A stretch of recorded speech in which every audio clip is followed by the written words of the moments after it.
नमस्कार दोस्तों, फिल्मी वार्तालाप में आपका स्वागत है। दोस्तों, भोजपुरी के सुर सम्राट कहे जाने वाले पावर स्टार पवन सिंह का एक गाना आने वाला है, जिस गाने का नाम है लोई के टोई।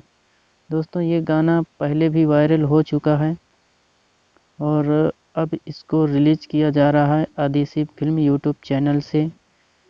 ये गाना बहुत शानदार होने वाला है, बहुत लाजवाब।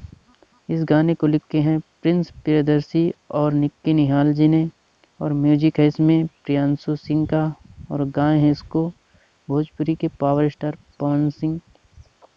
दोस्तों, ये गाना आप लोगों के बीच बहुत जल्द आने वाला है, बहुत कमाल का सॉन्ग होने वाला है, एक बार ज़रूर सुनिएगा।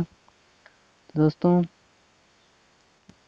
उम्मीद करते हैं कि जानकारी अच्छी लगी होगी आपको।